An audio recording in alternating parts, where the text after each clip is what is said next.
All right, we are back at it with another question period session here.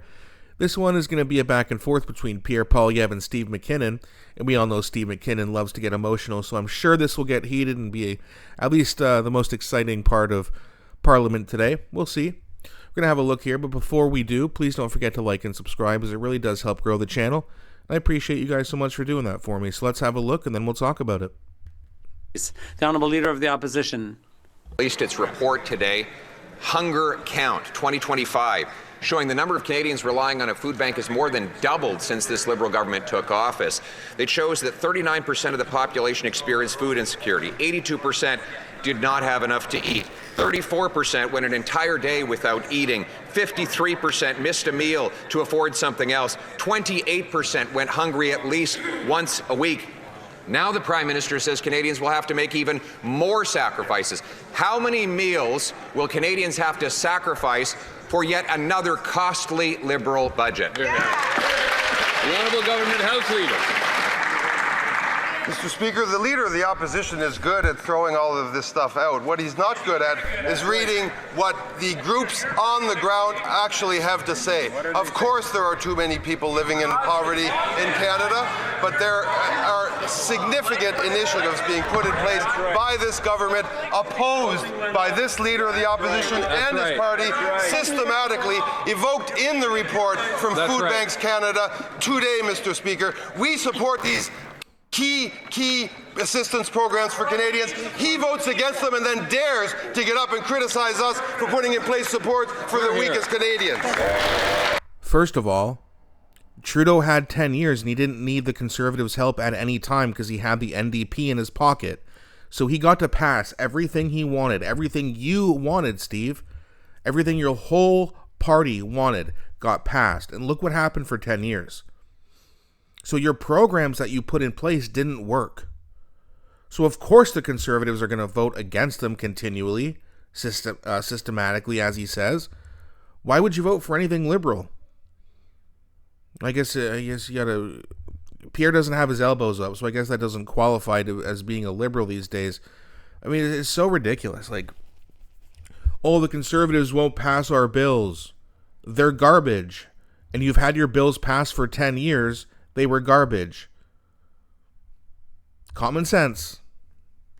The Honourable Leader of the Opposition.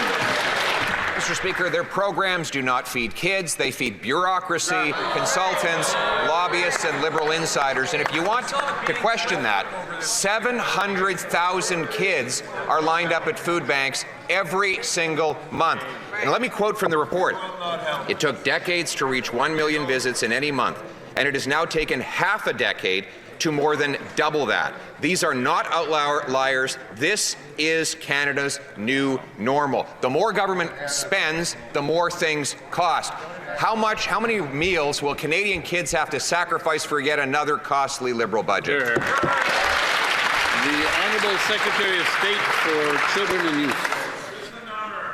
Thank you, Mr. Speaker. In fact, Canada's largest food bank in Toronto, the Daily Bread Food Bank, is asking that the National School Food Program be made permanent through legislation. And we are delivering this. They're asking because the program helps provide nutritious meals to 400... Because they're not getting enough donations, so of course they want help. They don't have enough food, so of course they want a program. Or we can just make it so that, again, more people have money, therefore can afford to eat, and maybe even donate to these food banks, so that they're the very few people who can't afford it can go to the food banks. The problem is there's too many people at the food banks, and that's the problem that they're not addressing. They say Pierre Poilievre doesn't have any solutions. Are you out of your mind? 10 years, bad policy. Who's the party who doesn't have solutions here? It's the Liberal Party. 1,000 children at school.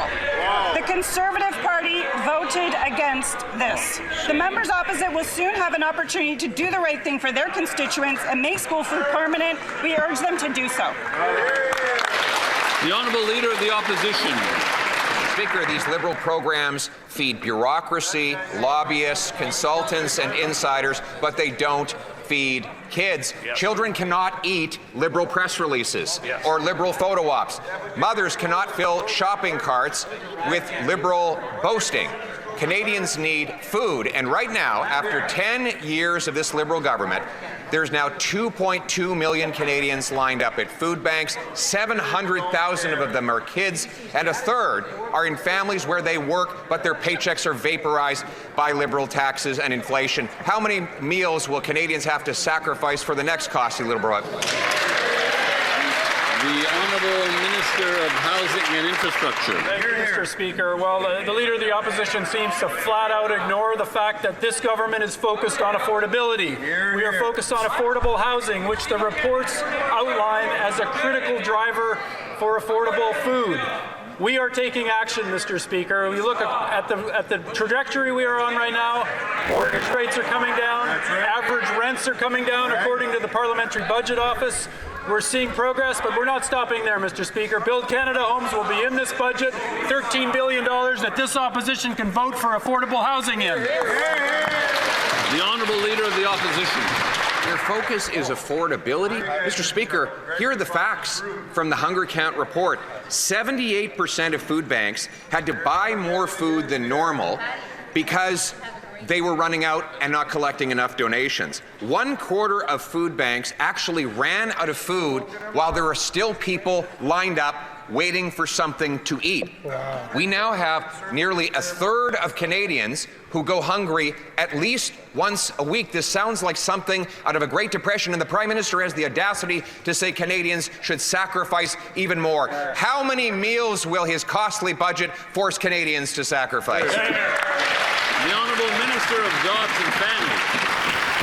Mr. Speaker, I take it by the question of the Leader of the Official Opposition that he will support Budget 2025, where we make the school food program permanent, where we double down on jobs for young Canadians, where we invest in skills training for the skilled trades professionals of the future. Mr. Speaker, I just announced that in the budget, personal support workers will receive a tax credit of $1,100 a year. Mr. Speaker, we are putting money and support in the hands of Canadians, and that's why they trust us, Mr. Speaker. Yes, indeed.